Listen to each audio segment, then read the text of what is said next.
Estamos viendo la carta del Señor, porque esa carta fue escrita por Pablo, pero está inspirada por el Señor, ¿no? Entonces, ojo con eso. Estamos estudiando y viendo la carta que el Señor inspira a Pablo para enviarle a una iglesia reciente o nueva. Una iglesia que no tenía un grupo de hermanos que no tenían más de un año larguito, posiblemente año y medio, por ahí va el rango, no iban mucho. Pero a partir de ahí, Pablo estaba en Corinto, lo vemos en Hechos capítulo 17, y Pablo estaba en Corinto y se preocupa por la iglesia de los hermanos.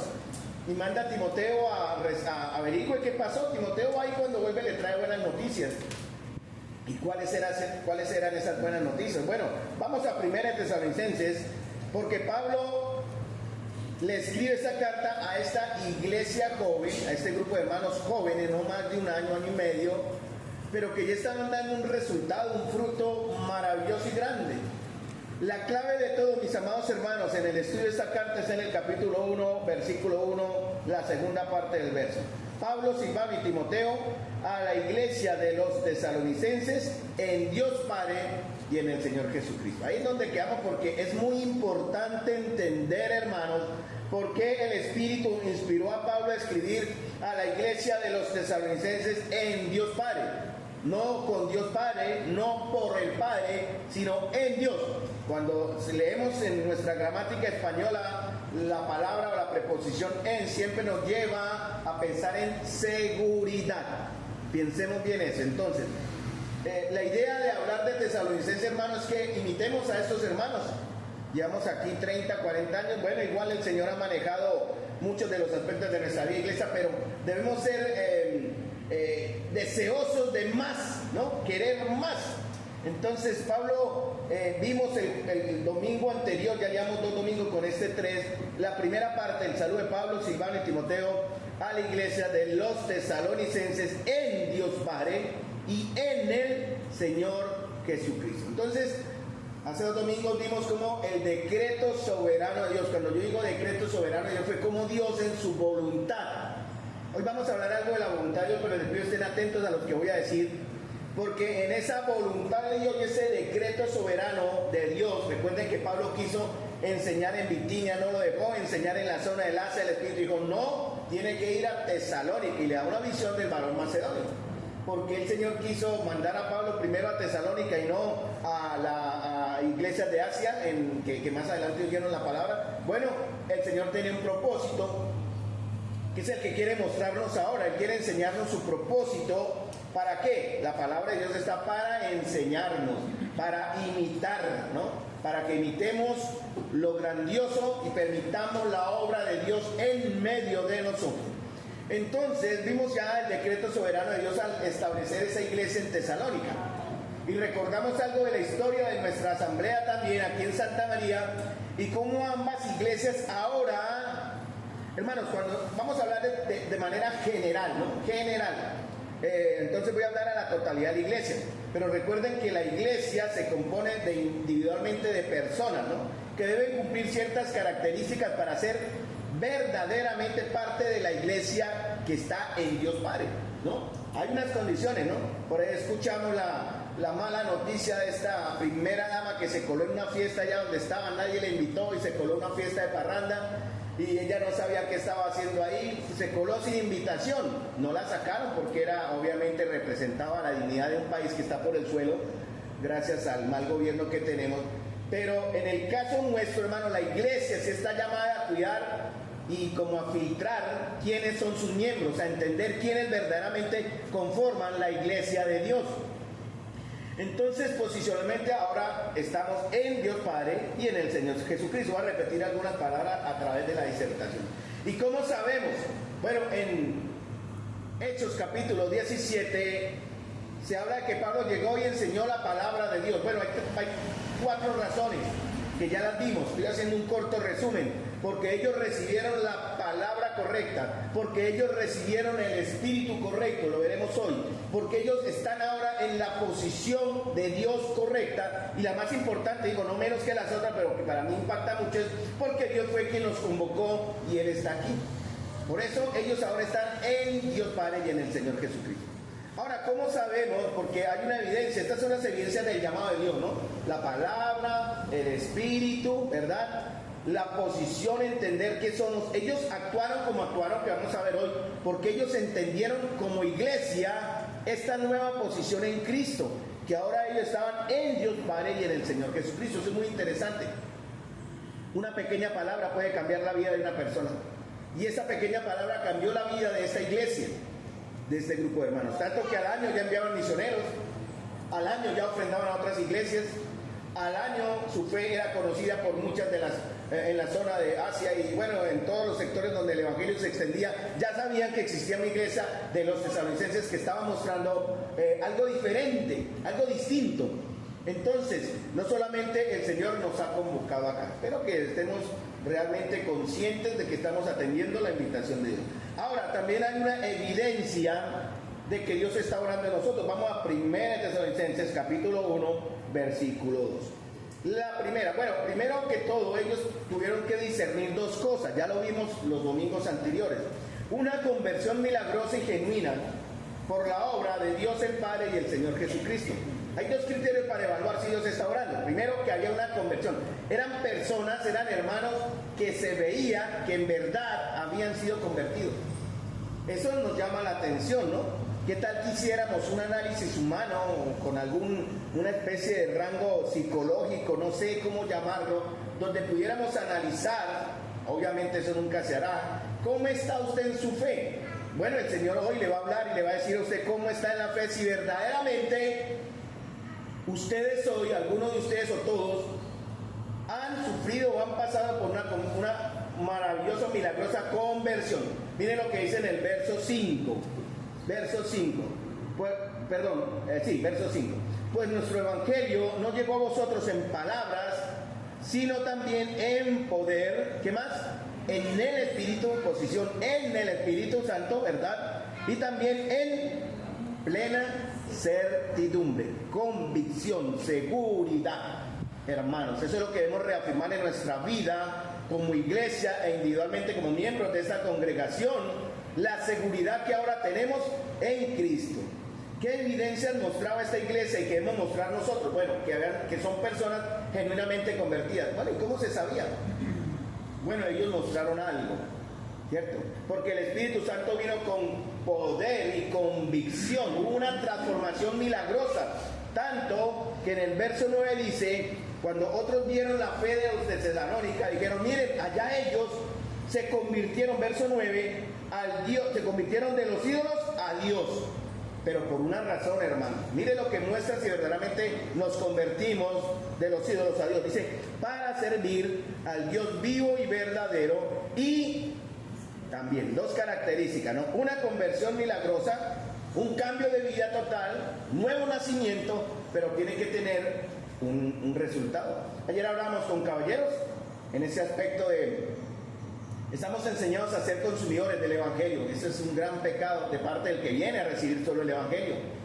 Pero tenemos que también entender, hermanos, que somos parte de un cuerpo viviente llamado iglesia, cuerpo de Cristo. Estamos viendo eso en Efesios 4, los jueves y algo de los sábados. Y el Espíritu Santo dice, cuando Él los convirtió y les dio plena certidumbre, ellos se convirtieron de los ídolos a Dios. ¿Para qué? Había una razón, el para una razón, un objetivo, para venir a llenar el domingo, para venir a ocupar una banca un domingo, para venir a llenar simplemente una lista de asistencia. No, hermanos, es para aprender y en realidad para servir a Dios vivo y verdadero y así también esperar de los cielos a su Hijo. ¿Cierto? Vamos hasta ahí, ¿vamos bien? Entonces la primera evidencia, una genuina conversión, que se mostraba en esto que leí en el verso 5-6. Y la otra, que ellos entendieron, hermanos, lo milagroso que era la conversión. No sé ustedes si lo han pensado. La gracia maravillosa del Señor en ustedes cuando les apartó para salvación. Tal vez usted no ha entendido el poder milagroso del Señor en la vida de todos y cada uno de nosotros. Tal vez algunos de ustedes, no todos fuimos de pronto malas personas o salvajes en ese aspecto de delincuentes y cosas horribles. Usted es una buena persona, pero fue transformada milagrosamente por el poder de Dios. También las buenas personas necesitan ser transformadas por el poder de Dios. Y los de Tesalonicenses lo entendieron. Eso que me está sucediendo no viene de mí, es un milagro. Un carácter genuino, porque cuando el Espíritu Santo está obrando en una vida, y sobre todo en la vida de iglesia, va a mostrar algo. Si usted no está mostrando algo, yo le digo que se preocupe. Yo no lo voy a juzgar, ni soy llamado, yo solo me callo y miro a mí mismo. Pero usted sí tiene que analizar, porque sorpresas se darán en el cielo. Cuando el Señor estemos allá y digan muchos, pero Señor, si en tu nombre hicimos, y en tu nombre enseñamos, si en tu nombre cantamos, si en tu nombre dirigimos. Y el Señor dice, ¿qué? Nunca los conocí. Oye, hermanos, qué tremendo, hermanos. Qué horrible condición darse a entender que todo lo que usted hizo en esta tierra, en una iglesia, llamémoslo aquí, de una manera espiritual, aparentemente buena, pero Jesús no era su Señor. Y por tanto todo lo que usted hizo fue en vano. Por eso el Señor dice, nunca les conocí. Un carácter genuino. Estamos hablando con los caballeros de crear un carácter genuino. Estamos aprendiendo eso. Invito a los caballeros nuevamente, no desmayen, no dejen de venir, ¿no? Ayer pues usamos 20 minutos repasando algo, pero hermanos, les animo a que estén acercándose, no menosvaloren la palabra de Dios. A mí me pueden menosvalorizar si quieren, por mí no hay problema, pero no desvaloricen la palabra de Dios. Vengan a recibir la instrucción de Dios en la reunión de caballeros para que usted pueda mostrar prueba de un carácter genuino. ¿Cuál es la primera característica? Verso 2, de un carácter convertido. ¿Cuál es la primera característica? Capítulo 1, verso 2. Damos siempre gracias.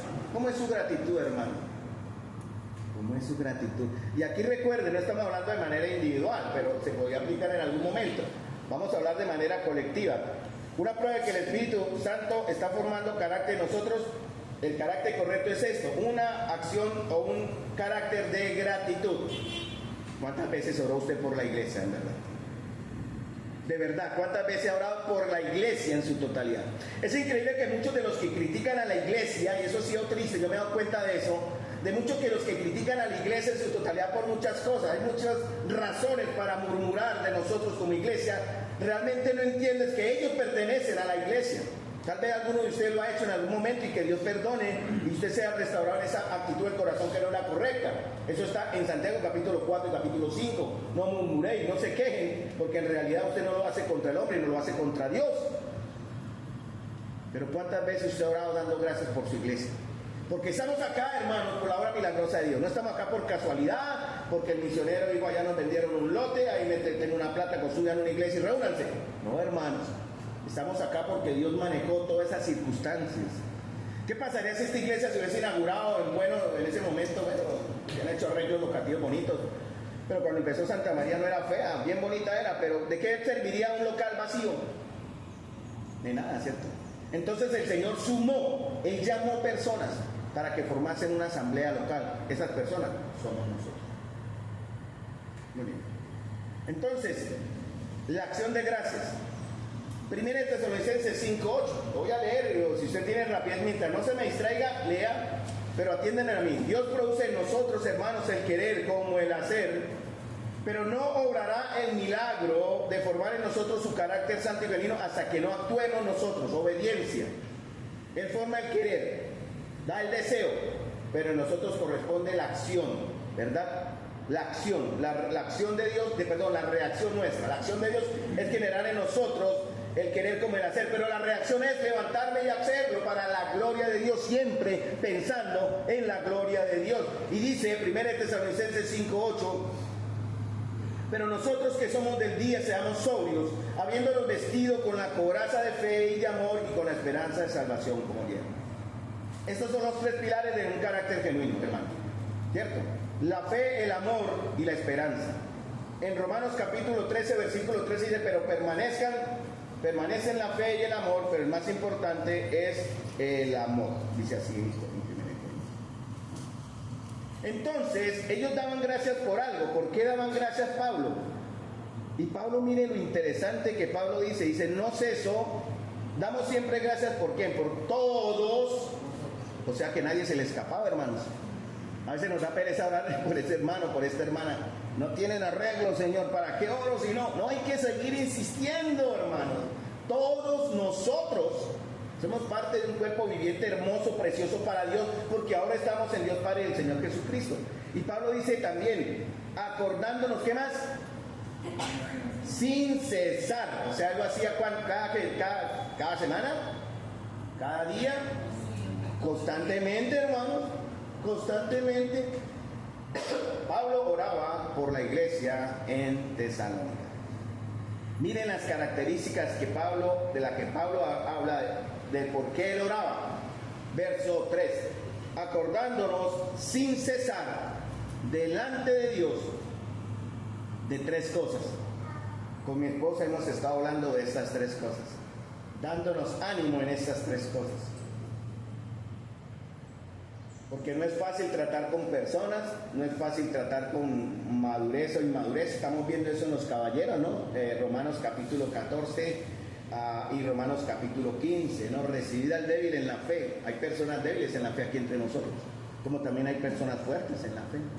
Y nosotros hemos tenido como familia, como esposos y como siervos entre ustedes, como de igual manera puedo mencionar a muchos otros siervos aquí entre nosotros, hemos tenido que confrontarnos y verdaderamente estamos mostrando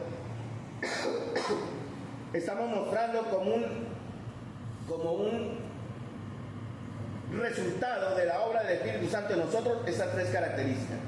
¿Cuáles son aquí? Primera de Tesalonicenses capítulo 1 versículo 3. No ceso acordándonos de la obra de vuestra fe, uno, ¿qué más? Del trabajo de vuestro amor y de vuestra constancia en la esperanza en nuestro Señor Jesucristo.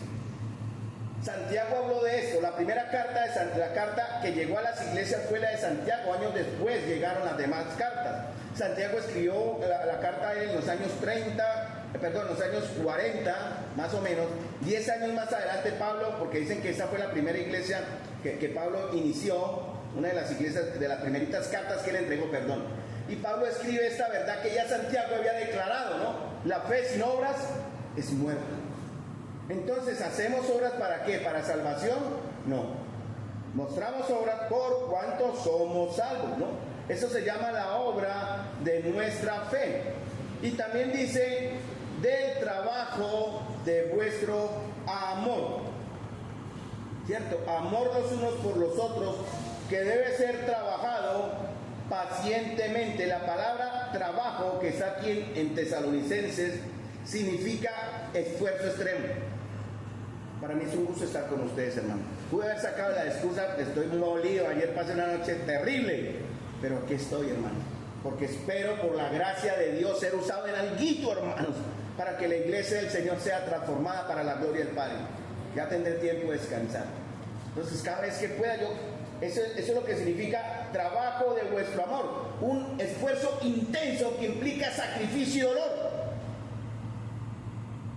Eso nos debería llevar a confrontarnos con esas propósitos e intenciones cuando tiene que ver con servir a la iglesia o venir a la iglesia, ¿no? Cualquiera dice, no, me agarró, me dolió la muela, ya no voy, me dolió el uñero, ya no voy.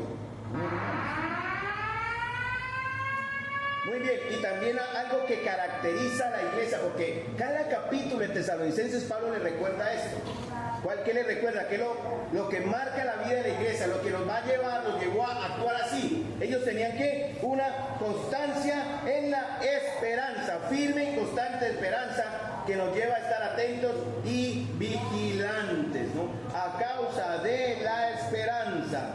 Dice en Colosenses capítulo 1, dice, siempre orando, que tienen relación, leo, siempre orando por vosotros, damos gracias a Dios Padre nuestro, de nuestro Señor Jesucristo, habiendo oído de vuestra fe en Cristo Jesús y del amor que tenéis a todos los santos a causa de, o sea, ¿qué es lo que nos va a motivar a trabajar, llamar? Según Colosenses y según Tesalonicenses. ¿Qué nos debe llevar entonces a la obra de nuestra fe y al trabajo de nuestro amor con paciencia los unos a los otros? ¿Cuál es? Colosenses termina la frase. Siempre orando por vosotros, damos gracias a Dios Padre de nuestro Señor Jesucristo, habiendo oído de vuestra fe en Cristo Jesús y del amor que tenéis a todos los santos a causa de la esperanza que os está guardada en los cielos, de la cual ya habéis oído por la verdadera palabra del Evangelio. ¿Cuál es la causa? ¿Cuál es la esperanza, hermanos? Que nos va a llevar a mostrar, hermanos, trabajo de amor, los unos a los otros, obras de nuestra fe. ¿Cuál es esa esperanza? Cristo viene, hermanos. ¿No tiene temor? Ayer hablábamos con caballeros eso. ¿No tiene temor? ¿Está usted seguro si su nombre está escrito en el libro de la vida o está en los otros libros? Porque sorpresa nos vamos a dar. Pero hermanos, ellos empezaron a moverse porque ellos, Pablo cada capítulo, en capítulo 1, 2, 3, 4 y 5 de Tesalonicenses, habla de esto, la esperanza de nuestro Señor. 1 Corintios 13, ya lo dije, 3 cosas durarán para siempre: la fe, la esperanza y el amor, y el mayor de los 3 es el amor. Hablemos un poquito de la obra de vuestra fe. Pablo recordaba, verso 3, ¿no? Pablo recordaba la fe de los tesalonicenses, porque la verdadera y correcta fe produce obras, debe producir obras. Efesios capítulo 2, versículo 10, vamos a leerlo, que no lo anoté. Por gracia sois salvos por medio de la fe, y esto no es de vosotros, pues es don de Dios, no por obras, para que ¿qué? Nadie se gloríe. Pero Pablo dice una gran verdad: las obras no son para gloriarnos, pero sí son para ¿qué? Entonces en el verso dice, porque somos hechura suya, verso 10, creados en Cristo Jesús. ¿Para qué? El para da la razón. ¿Para qué fuimos creados? ¿Para qué fuimos salvos, hermanos? ¿Para qué estamos acá como iglesia? Dice, para buenas obras, las cuales Dios ¿qué? Ha preparado ¿de qué? De antemano. Usted no las prepara, es Dios quien le da la oportunidad de alguna manera de servir en ese amor fraternal a los hermanos en la iglesia. Por eso el Señor habla que lo primero que tenemos que hacer es hacer bien mayormente a los de la familia de la fe, y eso significa el bien entre nosotros primeramente. Después miraremos si en el círculo concéntrico de lo que significa el amor hacia mi prójimo seguiremos dando a amor y misericordia hasta allá. El máximo gesto de amor es obviamente ir y hablarles del evangelio, ¿no? Ese es el máximo gesto de amor. Pero la primera obra de amor, ya vamos a ir a Gálatas, tiene que ver con eso. Debe ser prioridad primero los de la familia de la fe, nosotros. La fe nos lleva a actuar obrando. Por eso Pablo dice, lo leo en la Nueva Traducción Viviente, leo Efesios 2.10, perdón. Somos la obra maestra de Dios. Estoy leyendo Efesios 2.10 en la Nueva Traducción Viviente. Somos la obra maestra de Dios. Él nos creó de nuevo en Cristo Jesús, a fin de que hagamos las cosas buenas que preparó para nosotros tiempo atrás. Entonces, hermanos, alguien, pregúntese usted, esta es la pregunta, vienen muchas preguntas acá. Alguien que ha sido transformado por el poder del Espíritu Santo hace visible su fe a través de sus obras, mostrando así que su fe, de verdad, es su fe. La pregunta es, ¿cómo son sus obras, hermanos? ¿Son buenas obras o son malas obras? ¿Cómo son sus obras? ¿Cómo está usted sirviendo al Señor y a su iglesia en el día de hoy? Mostrando así sus obras. Hermanos, esto es un llamado. Recuerde que el que está hablando aquí es el Señor. Yo solo soy un canal para hablar la palabra, un mensajero. Pero usted puede ir a la Escritura y se da cuenta que lo que digo es verdad. ¿Cómo son sus obras ahora? ¿Cómo estamos sirviendo al Señor en la iglesia local? Porque recuerden, Pablo le habla a la iglesia y a Santa María, a la iglesia de los tesalonicenses o a la iglesia de Santa María en Dios Padre y en el Señor Jesucristo. Segunda palabra, Dios daba, o Pablo daba, gracias continuamente. ¿Por qué? Por el trabajo de vuestro amor, ¿no? El trabajo que ellos hacían motivados por el amor. Entre cristianos, entre los creyentes, hermanos, ¿quién ama? Entre los creyentes, hermanos, ¿quién ama?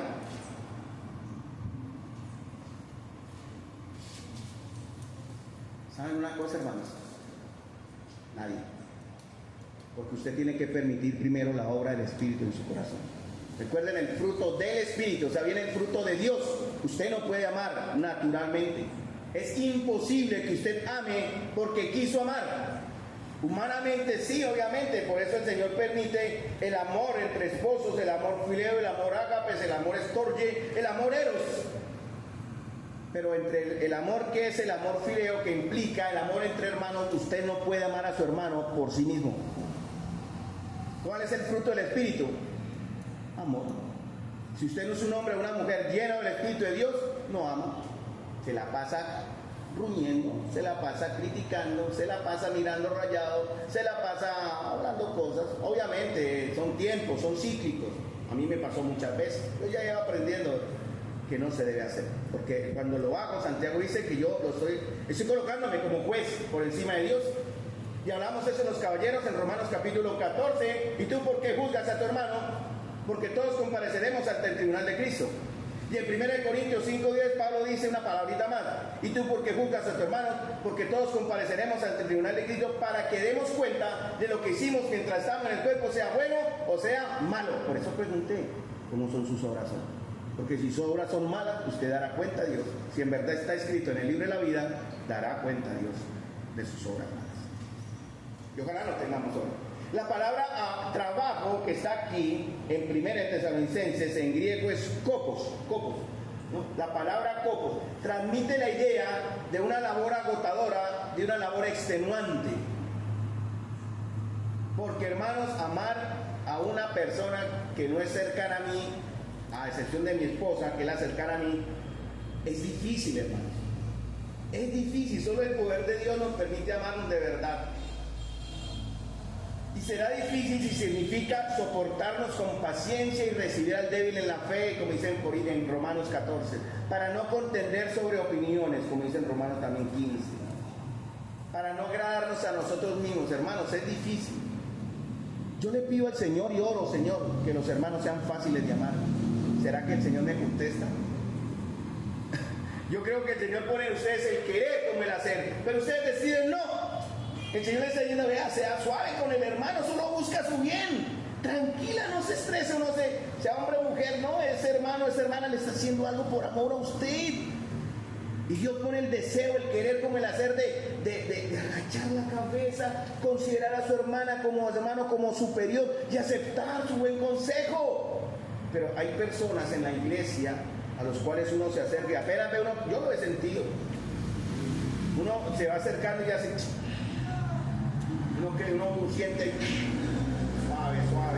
Hermano, me gustaría hablar con usted. Y están como a la defensiva. No, hermano. Por eso es una labor agotadora. Eso hablamos con mi esposa. Es difícil amar. Pero no es imposible porque porque el amor de Dios ha sido derramado en nuestros corazones. Amar es una decisión entonces. Cuando amamos de acuerdo al amor de Dios, sucede lo que el apóstol pide en Efesios capítulo 4, versículo 3. Solícitos en guardar la unidad del Espíritu en el vínculo de la paz. Y también dice en Colosenses, en el vínculo del amor. Eso lo estamos viendo. Entonces, hermanos, tenemos que tener paz y amarnos porque así guardamos la unidad de la iglesia. Cuidado, hermano o hermana, y me digo a mí mismo, yo me miro al espejo, cuidado, Carlos Alberto, por ser usted el causante de una división en el cuerpo de Cristo. El Señor lo dijo también en una manera drástica, pero prefiero amarrarme una piedra de molino al cuello y lanzarme al río. No quiero hacer tropiezo a mis hermanos. Y espero que ustedes tampoco busquen ser tropiezo los unos a los otros. Esa cosa. Por eso debemos esforzarnos, hermanos. Gálatas 6, 9 al 10. Vamos a Gálatas. Mire, hermano, ¿está cansado? Yo estoy acá morido. Pestañear me duele. Pero estoy me siento como en una esponja, me siento como una nubecita aquí ahorita. Porque yo estoy hablándoles a ustedes la palabra de Dios, hermano. Y miren lo que dice Gálatas 6, 9. Y Pablo da un ánimo. ¿Cuál es el ánimo de Pablo en Gálatas 6:9? No nos cansemos, pues, de hacer el bien. En el trato con mis hermanos, no nos cansemos, ¿cómo se llama? La Biblia siempre usa dos palabras que van seguidas cuando habla del soportar, del aguantar. Una es paciencia y la otra es longanimidad. Ambas significan paciencia. La una es paciencia con las pruebas. En este caso yo estoy teniendo paciencia con mi situación gripal. Y la otra es la paciencia que se llama longanimidad, es hasta dónde está usted dispuesto a aguantar a su hermano. ¿Cierto? Mi esposa cuando está al límite, ustedes saben cómo amenaza a ella, ¿no? Ya esa es la pilita, pero ella tiene paciencia larga. Hermanos, ¿hasta dónde estamos dispuestos? Y mire, no nos cansemos pues de hacer el bien. ¿Cuál es la razón? ¿Por qué no nos debemos cansar de hacer el bien, hermano? ¿Por qué? A su tiempo. ¿Pero cuál es el tiempo? ¿Cuándo será el tiempo, hermanos? No quisiera que fuera ya. Hemos orado por una salida como familia. Yo estoy orando en algún momento una voladita. No se extrañe si pido el permiso inocente. Porque el trabajo es agotador, pero ¿cuál es la razón de esto, hermanos? El cansancio, reponernos. Pero dice, porque a su tiempo. ¿Qué significa esto? Yo quisiera mañana salir, no se puede. Pasado mañana, tampoco. Cuando mi esposa habla, me dice, no, eso se demora todavía, estemos orando, hermano. Amor, estemos orando. Porque a su tiempo, hermanos, ¿qué? Segaremos si no desmayamos, hermanos. Esa es la recompensa. ¿Cuál es la recompensa? ¿Cuál es la recompensa que está en Gálatas 6, 9, 10? Está también en 2 Timoteo, creo, 1 Timoteo 2. ¿Cuál es la recompensa? ¿Cuál es la recompensa del que siembra? La cosecha. ¿Cuál es la recompensa de Wilson cuando siembra 10,000 alevinos allá? Pues que crezcan y le generen un producido cuando los pueda vender, ¿cierto? Esa es la idea. Recompensa. Hermanos, para tener recompensa, tenemos que trabajar. ¿Están firmes y constantes? ¿Qué dice? No, no dice así. Estén firmes y constantes creciendo, hermanos. Iglesia, tenemos que crecer, que nadie nos cierre la boca de hablar del Evangelio y traer aquí para que escuchen las palabras de verdad y se salven. Obligue y traiga para que escuchen la verdad del amor de Dios. Ahorita, si el tiempo creo que no me alcance, pero si no, voy calmado, porque el Señor quiere mostrarnos algo. Vamos a hablar de algo que Pablo dice en el verso 5. Porque conocemos, hermanos, amados de Dios, vuestra elección. Hoy vamos a hablar algo de la elección de Dios. Y esto no es para contender. Les voy a dar el concepto bíblico que yo he entendido y que tengo en la palabra. Usted puede tener otro. No se meta con el Señor, obviamente. Puede creer el contrario si quiere. Ya les explico cómo vamos a ir. Terminemos con Gálatas. La razón es la recompensa. A su tiempo segaremos si no desmayamos. ¿Cuál es el mandamiento que está en Gálatas 6? ¿Cuál es el mandato de Dios? Dice, así que, ese es el mandato. Como vamos a recoger en algún momento, ¿cierto? Dice, según tengamos oportunidad. Eso se llama diligencia, ¿no? Solicitud. Y como testimonio, hagamos bien a todos. Y cuando dice mayormente, lo ponen en un superlativo. O sea, en primer lugar, a los de la familia de la fe. Ese es el propósito. Por eso tenemos que estar pendientes los unos de los otros como familia en Cristo. Nuestras enfermedades, nuestros dolores, nuestras falencias, nuestras necesidades. Los fondos de la iglesia no están para llenar un banco, hermano. Lo que usted ofrenda, que Dios da en su abundancia y su generosidad que usted se mueve a dar, no es para llenar, para que Bancolombia gane intereses por la plata guardada, es para ver cómo lo usamos para la gloria de Dios, en vista de las necesidades del pueblo de Dios, cualquiera que éstas sean, en vista de que hay que sostener obreros que tienen que obviamente trabajar y enseñar, como dice Timoteo también, y en vista de que esos fondos no son nuestros. ¿De quién son? Del Señor. Por eso tenemos que ser buenos administradores del Señor. En Apocalipsis 2, Pablo, el Señor, alabó a una iglesia por su arduo trabajo. Usa el mismo punto de copos, la misma palabra es copos, a la iglesia en Éfeso. ¿Cierto? Tengo contra ti y conozco tu arduo trabajo. Pero ¿qué pasó con Éfeso? Trabajaron mucho, porque eso también es peligroso, ¿no, hermano? Hay que tener cuidado. Algunos no trabajan en la obra de Dios, hermano, seamos justos. No trabajan, no vienen, no se involucran, no son parte de sumar el crecimiento de la iglesia y están cansados. Y muchos otros que de alguna forma, me incluyo con todo respeto y humildad, que hacemos lo que podemos para el Señor, porque así nos puso el Señor de manera muy personal, tampoco descansamos. Dice el Señor, porque corre el peligro de pasar eso. ¿Qué fue lo que pasó con Éfeso? Ellos trabajaron mucho, guardaron la doctrina en una iglesia muy cuidadosa en eso. Pero tengo contra ti que ¿qué? Dejaste tu primer amor. Hay un peligro, porque el trabajo en exceso también quema, hermanos. Quema.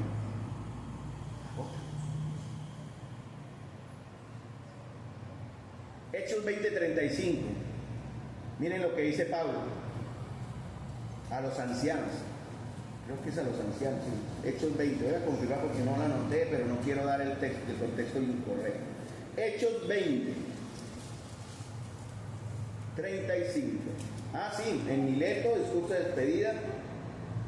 Y Pablo le dice a los ancianos, mire, a los líderes de la iglesia, fíjense bien, y le dice a toda la iglesia, ¿no? Entonces está en el contexto de Hechos 20, exactamente 20, 17, hasta el final del capítulo más o menos. Y Pablo le dice a los ancianos, miren el trabajo del líder, en todo os he enseñado que trabajando así, le dice a los ancianos, trabajando así la palabra cocos, trabaje con esfuerzo, trabaje con perrenque, trabaje aunque se canse de él. Y Pablo dice, se debe ayudar a los necesitados y recordar las palabras del Señor Jesús que dijo, más bienaventurado es dar que recibir. Por eso en la obra de Dios no hay pastorado pago. Otras asambleas lo tienen, ellos van relajados, ¿no? Mi hija está asistiendo a una asamblea bautista donde el pastor tiene todo, casa, sueldo, prestaciones, todo. Entonces el esfuerzo de él no es muy visible en algunos momentos. Y Keren viene con el ADN nuestro. Y ella sabe que hay que trabajar por el Señor, pero está frenada porque ella se sujeta a la autoridad del pastor, y más faltaba los pastores. Cada vez que ellos les dicen ayúdenme, ellos están ahí. Peter, ayer tenían una reunión con jóvenes, y aunque no jugaba allá a Bucaramanga, ¿no? Pero igual había como la expectativa de que no iban a venir. Y Keren le dijo, amor, pues suspendamos la reunión, ¿no? Suspendamos, es probable que no venga, no hubo confirmación por WhatsApp. Esa es una de las maneras que digo que apoyo WhatsApp.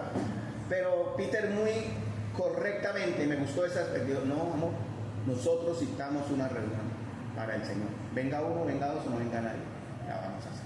Entonces hay que trabajar, hermanos, hay que esforzarnos, hay que más bienaventurado es dar que recibir. Ahora miren 1 Tesalonicenses 4, 9, 10, volvamos a Tesalonicenses y miren lo que dice Pablo, algo muy bonito. Porque Pablo lo adelanta, ¿no? Pero está hablando en el contexto de la carta, ¿no? No lo menciona al principio, pero lo va a mencionar más adelante. En 1 Tesalonicenses 4:10, tienen que tener que arriba aquí mi hojita y mi hojito. Disculpen, yo soy muy coso por mí. Ahí Jesús. Y ahora sí. 1 Tesalonicenses 4. ¿Ya tienen el texto? Listo, miren lo que dice Pablo. ¿Qué dice? Pero en cuanto al amor fraternal, no tienen necesidad de que nadie les escriba, dice Pablo. ¿Saben qué es el amor fraternal? El amor fraternal en el griego es una sola palabra. Aquí en español se compone de un artículo, un sustantivo y un verbo, ¿no? El artículo es al, el sustantivo es amor, el fraternal podría ser como la acción. Pero en el griego es solo una palabra. ¿Cuál es la palabra en griego? Filadelfos. Fileo, amor, delfos, hermanos. Esta asamblea debería llamarse Filadelfia, si Dios quisiera. El amor entre hermanos. Y miren lo que dice Pablo, y llamado de atención para nosotros, hermanos. Miren lo que dice Pablo, y eso a mí, cuando lo leí a Jesús, dice, por cuanto Carlos, en cuanto al amor fraternal, usted no tiene necesidad que nadie le escriba, porque usted, Carlos, usted ha sido enseñado por Dios a amarse unos a otros. Hermanos, ¿sí hemos sido enseñados por Dios a amarnos? Preguntas. Si en verdad si nos estamos amando, en verdad porque el Señor puso en nuestro corazón el fruto del Espíritu, amor, es el primero, y marca de pago con las demás, amor, gozo, paz, paciencia, benignidad. Pero dice, ustedes mismos han sido enseñados por Dios a amarse unos a otros, porque en verdad lo practican ¿con quién? ¿Qué dice ahí? Lean, con algunos hermanos, el que me cae bien, la rosquita de mi iglesia, con las hermanitas, con los varones, no, ¿con quién? Todos hermanos. Así sea el hermano que le rasque a usted la espalda, el débil en la fe, el inmaduro de acá que no cambia, amén. Tenemos que hacerlo y lo vamos a hacer. Tampoco, obviamente, Romanos 14 y 15 dan algunos llamados de atención que tampoco, ¿no? Porque qué tal que todos aquí como hacen hoy la psicología moderna, ¿no? Al niño no se le pega, ¿no? Al niño no le castiga. Entonces, póngase a nivel de niño. Mi amor, eso no se hace. Tú no puedes alzarle la voz a mamá. ¿Qué hacían nuestros padres antes? Si usted le alzaba la voz, un mascadero al otro lado, el papá era así. La psicología de hoy enseña esa mentira, ¿no? No dañe la psiquis del niño, no dañe su desarrollo personal ahí con el... No, bájese a tu nivel. No, ellos tienen que entender cuál es la autoridad que manda. Yo he visto casos muy tristes de mi trabajo. Pero hermanos, aquí en la iglesia no es así. ¿Qué tal que fuéramos una iglesia de puros niños? Todos caprichosos, todos nenecos, cada cual hace lo que quieren, cada cual piensa lo que quieren. Por eso cuando hablamos la palabra de Dios y hablamos de las acciones de Dios en la iglesia, cuando yo escucho esa frase, y la he escuchado muchas veces con algunos de ustedes, no todos, gracias a Dios, los hermanos dicen, es que a mí me parece. Cuando dice a mí me parece, yo ya me bloqueo. Bueno, entonces yo trato ya de rehuir la charla, ya no hablo más, porque va a primar lo que a él le parece y no la palabra de Dios. Yo he hablado con hermanos, lo digo como testimonio, he hablado con hermanos y hermanas y les he mostrado ahí en la Biblia, hermano, ahí está la lectura. Yo no entiendo qué pasa en la mente de esos hermanos. Miren, pero es que el Señor dice aquí que no se debe hacer eso. No, pero es que a mí me parece. No, hermanos, qué soberbia, qué arrogancia cuando ustedes dicen a mí me parece, pasando por encima de la palabra. Ahora miren lo que dicen, hablando del amor, no nos sacamos del contexto. Porque en verdad lo practican con todos los hermanos que están en toda Macedonia. Pero necesitamos, y miren lo que dice Pablo a nosotros, esta carta también es para nosotros. Les animamos, hermanos, ¿a qué? ¿Abunden cómo? Más. ¿Qué significa eso? Más. Porque ¿por qué Pablo no dijo a que abunden más? ¿Por qué? Los instamos, hermanos, porque está hablando en el contexto del amor, a que abunden en ello más. No, Pablo dice más y más y más y más, hermano.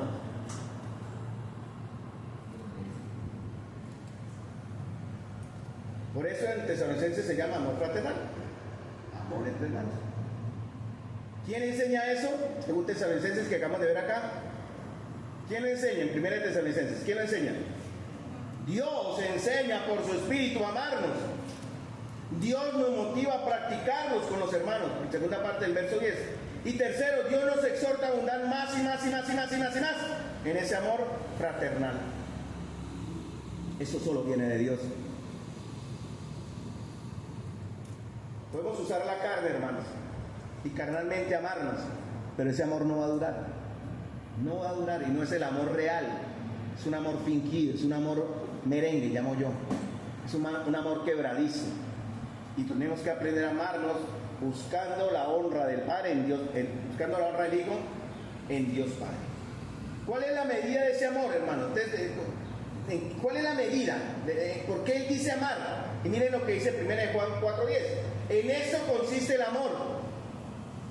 No en que nosotros hayamos amado a Dios. Algunos de ustedes amó a Dios antes, por eso digo amar. Nadie puede amar a Dios si Dios no pone el amor. Dice, en eso consiste el amor, no en que nosotros hayamos amado a Dios, y da la razón, sino que, es la preposición, sino que Él nos amó a nosotros, y en otra parte más adelante lo dice, en el verso más adelante también lo dice, Él nos amó primero, ¿cierto? Y como nos amó primero, Él hizo algo, amor en acción, Él hizo algo, ¿qué hizo? Envió a su Hijo en propiciación por nuestros pecados. Yo les hago una pregunta, hermanos. Voy a leer otro verso, Efesios 5, 1 y 2. Sed pues imitadores de Dios como hijos amados y andad, eso es lo que tiene que ver con mi vida diaria, andad en amor como, ¿cuál es la razón? ¿Cuál es la medida? Como Cristo me amó. ¿Qué más hizo Cristo? Solamente me amó, Él obró, dice, se entregó a sí mismo por nosotros. ¿Qué espera Dios de nosotros, hermanos? Les voy a preguntar. ¿Amar poco, amar mucho o amar demasiado? ¿Cuál creen que sea la correcta? ¿Amar poco, amar mucho o amar demasiado? Demasiado, ¿no? Más allá, hermanos. Más allá de nuestras fuerzas. Es gratificante llegar usted a su casa molido de un trabajo duro, pero en la iglesia, por ejemplo, y saber que los hermanos recibieron el amor de Dios a través nuestro. Esa es la idea. El amor de Dios fluyendo a través nuestro en mis hermanos, y eso es gratificante, hermanos. La pregunta es, hermano, mire, ¿es ese amor que estamos hablando acá evidente? Pregúntense, ¿se ve? No estoy preguntando si los hermanos de la iglesia lo están amando así. Eso no es la pregunta. ¿Sí me entienden? Yo no le estoy preguntando si los hermanos lo están amando a usted mucho, poco o demasiado. La pregunta es, ¿usted percibe, usted nota en su vida esa clase de amor hacia los otros? Si es sí, gloria a Dios, hermano. Si es no, arrepiéntese o mire su corazón, porque eso es una señal de que algo está pasando en su relación con Dios. ¿Sí me entendieron la pregunta? ¿Cómo hago entonces evidente el amor hacia mi hermano? Porque muchos esperamos es que me amen para después amar. No, es que no me visitan. Ah, no, es que no oran por mí. Ah, es que no me dan la canasta de amor. Ay, es que no me ofrendan. Ay, es que esto, ay, es que aquello. Bueno, doy ejemplos que se me vienen a la mente, perdonen. Pero eso no es la idea, es yo que estoy dando. Yo estoy orando, yo estoy visitando, yo estoy ofrendando. Esa es la medida del amor. Ahora, hermanos, una iglesia, ya para terminar, es lo que sus miembros son. Escuchen bien eso. Yo he tratado, mi familia es así, lo reconozco con vergüenza, pero con amor, yo lo amo. Y espero que mi vida en mi hogar con mi esposa no haya sido así. En algún momento de pronto sí. Mi familia es una familia disfuncional. ¿Saben lo que es disfuncional, no? ¿Saben qué significa disfuncional? ¿Qué? A ver, ¿qué significa disfuncional? Denme la idea. Disfunción a medias, con cortocircuito, ¿no? Con altibajos. Disfuncional. Dis de menos, funcional no. Cuando hay armonía en la iglesia, la palabra de Dios habla de la iglesia, cuando vive la iglesia, se mueve la iglesia y se testifica la iglesia, siempre habla de armonía, de unanimidad, de un solo pensamiento, un solo sentir. Dios no quiere una iglesia disfuncional, hermanos. Dios no quiere que Santa María sea disfuncional, y Tesalónica nunca fue disfuncional. Recuerden. Y yo lo mencioné ahorita, ¿sí? Con tristeza me di cuenta de que muchos de los hermanos hablan de la iglesia como si no fueran parte de esta iglesia. Olvidaron que la iglesia somos nosotros, usted y yo. Y que la iglesia no es un edificio, la iglesia son personas. Y una iglesia es lo que sus miembros son. Entonces deberíamos preguntarnos, ¿cómo sería nuestra iglesia si todos los miembros fueran como yo? Ahora piensen, dése la respuesta en su corazón, ¿no? La pregunta es, ¿estoy dando esa clase de amor? ¿Estoy dando esa clase de trabajo de amor? ¿Estoy dando esa clase de lo que dice el primer Tesalonicense, ¿no? Esa obra de fe, estoy teniendo esa constancia en la esperanza. Ahora, la pregunta, solo les llevo la pregunta, ¿cómo sería la iglesia si todos los que estamos conformando la iglesia actuaran como yo en este momento me estoy dando la respuesta? ¿Sí me entiende la pregunta? Yo me pregunté, bueno, ¿yo qué soy? ¿Estoy trabajando? ¿Estoy orando con fe? ¿Estoy esperando? Sí, yo sí lo estoy haciendo. Entonces, si todos pensaran como yo estoy pensando ahora, cuando me confronté este verso, ¿Pablo daría gracias por nosotros? ¿Cierto que sí? Amén, hermano. Ahora, piense usted en su caso. Si la respuesta fue la contraria, usted no obra la fe, usted no trabaja agónicamente ni el esfuerzo por el amor de los hermanos y a los hermanos, y no tiene ni siquiera esperanza en nuestro Señor. ¿Usted cree que si todos pensaran como usted está pensando, los que tal vez pensaron así, Pablo daría gracias por nosotros? Pero yo espero que todos estén pensando de la manera correcta. Esa palabra firmeza, porque Pablo dice eso, y de vuestra constancia en la esperanza. Esa palabra firmeza, constancia, en griego es, lo leo, hupomeno, que es permanezca abajo. La constancia significa eso, señala la capacidad de permanecer bajo mucha presión, por mucho tiempo y no quebrarse. ¿Cuántos de ustedes se han agotado de la iglesia? ¿Cuántos de ustedes han abandonado la iglesia y buscaron la manera de salir de la iglesia pecando? ¿Cuántos de ustedes se fueron calladitos pecando también? Porque yo digo esa verdad, está en la escritura, hermanos. Cualquiera que conforma, que es parte viviente y responsable y comprometida de la iglesia de Dios, de una iglesia local, no deja la iglesia de Dios a no ser que sea por un pecado o por un asunto doctrinal. Del resto el Señor dice, aguante a su hermano, tenga paciencia, soportes en amor, trabajen en equipo, sean filadelfos, no se quiebre, tenga perseverancia, no resignación. Ay, me tocó aguantarme a este hermano. A ver, hermano, que yo llegaba, no digo el nombre, pero siempre que llegaba, nunca dejó de cambiar.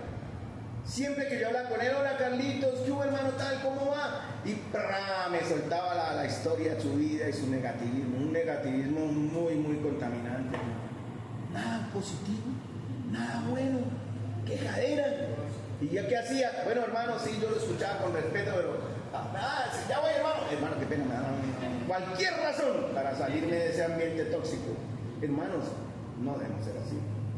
Los creyentes con un carácter genuino en la obra milagrosa del Espíritu Santo, o ellos, porque ellos empezaron, hermanos, ¿cómo fue la vida en Tesalónica? Vean, Hechos.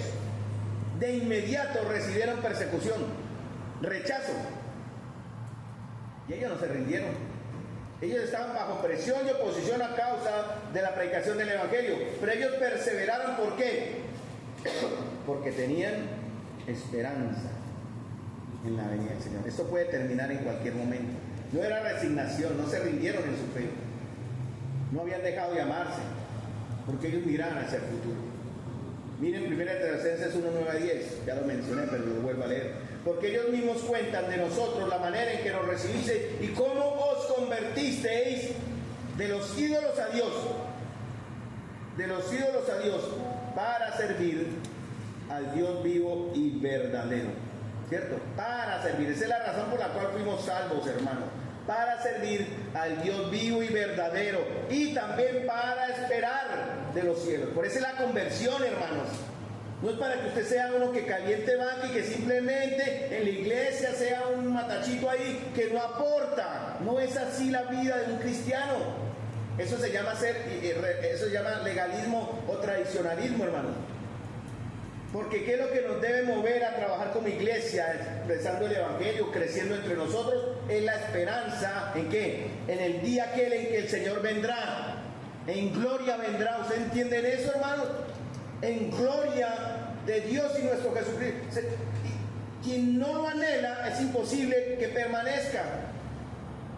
Solo viven pensando en lo terrenal. Por eso Colosenses 3 dice, mirad, Colosenses 3:1.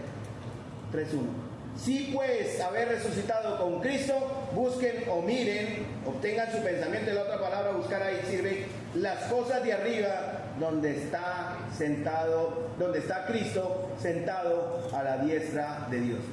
¿Quién está con Cristo sentado ahora? ¿Quién está con Cristo sentado ahora? La iglesia. Nosotros. Posicionalmente estamos allá. Pablo decía en Romanos 8:18, tengo por cierto, eso quiere decir que Pablo no suponía, para él era su seguridad, moriría por eso más adelante, unos años después. Tengo por cierto que las aflicciones del tiempo presente no son comparables con la gloria venidera que en nosotros ha de manifestarse. Amén. Y Pablo no hablaba de una gloria que veíamos a ver, no solamente la vamos a ver, la gloria de Dios. Pablo hablaba de la gloria que él se manifestaría. ¿En dónde? En nosotros. Léanse Juan capítulo 17. Ahí está también el apoyo para este pensamiento. ¿Tenemos esperanza, hermanos? Esa esperanza va a alimentar nuestra fe. Es la esperanza que fortalece nuestra fe. Es la esperanza que produce y da poder a nuestro amor. Porque cuando no tenemos esperanza nos volvemos egoístas, nos volvemos quejones. Solo pensamos, bueno, yo no lo niego, seamos justos, hermano, ¿no? Tampoco no piensen que es que yo soy al extremo, porque yo también sufro, mi economía está al piso, yo sufro en mi economía, pero eso, en el caso personal de Carlos, no es la razón para yo no esperar a mi Señor. Muchos de ustedes, o nosotros, en algún momento, no, es que tengo que trabajar, tengo que moverme, que si no trabajo, que siento aquello. Hermanos, ¿quién sabe qué para decir el día de mañana? Busca primeramente el reino de Dios y las demás cosas serán añadidas. La obra del cristiano surge de la fe, el trabajo sacrificial surge del amor y nuestra perseverancia de nuestra esperanza.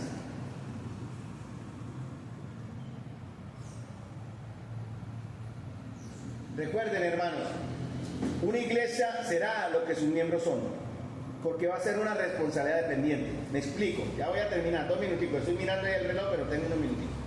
Responsabilidad dependiente, ¿saben lo que eso significa? Somos lo que somos porque vivimos bajo una responsabilidad dependiente. ¿Me entienden esa frase? Bueno, se las explico. ¿Quiénes son los responsables de crecer en fe, amor y esperanza? Nosotros. Ahora, ¿tenemos la capacidad de crecer en fe, en amor y esperanza? No, hermanos, no la tenemos. Tiene que ser generada, tiene que nacer de Dios. Por sí mismo no existe. Por eso es dependiente. Tenemos la responsabilidad de crecer en amor, en fe y esperanza. Somos responsables, pero no tenemos esa capacidad. Por eso como iglesia les animo y exhorto a la iglesia a reunirnos, a orar, para buscar del Señor que nos dé esa capacidad.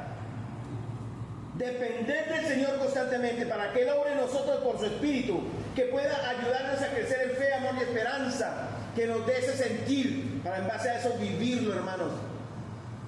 Cuando creo que fue Pedro está en Hechos 4, fueron sueltos de la prisión, pero sí, llegaron a la iglesia, en lugar de hacer fiesta porque ellos fueron liberados, oraron como iglesia por algo muy hermoso, y lo termino, Hechos capítulo 4.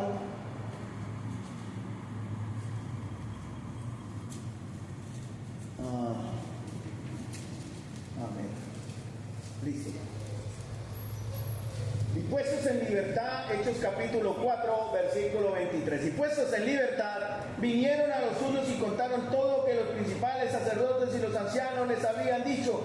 Y ellos, o sea, hablando de la iglesia, porque ¿quiénes estaban ahí? ¿De quiénes hablan? Están hablando de Pedro y de Juan, ¿no? Que estuvieron en la cárcel y fueron golpeados.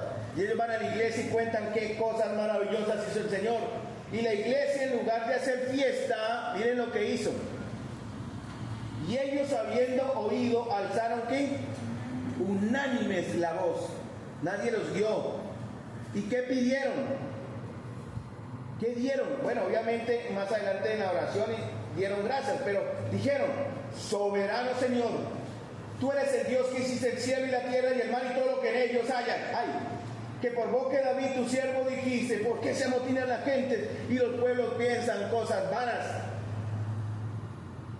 Se reunieron los reyes de la tierra y se juntaron en uno contra el Señor y contra su Cristo, porque verdaderamente se unieron en esta ciudad contra tu santo Hijo Jesús, a quien ungiste Herodes y Poncio Pilato y con los gentiles y el pueblo de Israel, para hacer cuanto en tu mano y tu consejo habían determinado que sucediera. Esta frase es importante para la próxima vez que nos veamos. Esta frase de Hechos.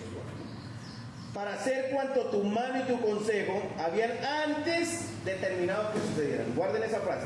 Ahora, Señor, miren lo que hizo la iglesia y miren el resultado. Mira sus amenazas y conceda a tus siervos que con todo ¿qué? De nuevo, Señor. Danos poder, Señor. Danos poder para hablar tu palabra. Dice: concédenos a todos el de nuevo y que hablar tu palabra. Mientras extiendes tu mano para que se hagan sanidades, señales y prodigios mediante el nombre de tu santo Hijo Jesús. Cuando ellos hubieron orado, el lugar en que estaban congregados tembló y fueron todos llenos del Espíritu Santo y se revolcaron en el piso, como decían en algunas iglesias. No. Y hablaron en lenguas. No. Y hicieron griterías y bailes extraños. No. Ellos recibieron el motivo de su oración y hablaron con de nuevo la palabra. Yo estoy orando porque el Señor haga temblar mi iglesia, pero no el edificio, aunque aquí sí dice el lugar en que estaban congregados tembló.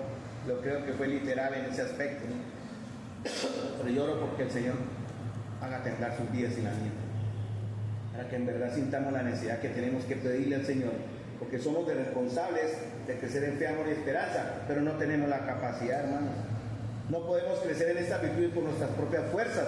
Necesitamos el poder y el perdón que trae el Evangelio si nos damos cuenta que hemos sido deficientes. Ahora, hermanos, es la oportunidad como la iglesia en Santa María, en Dios Padre y el Señor Jesucristo, de vivirla y practicarla hasta la venida.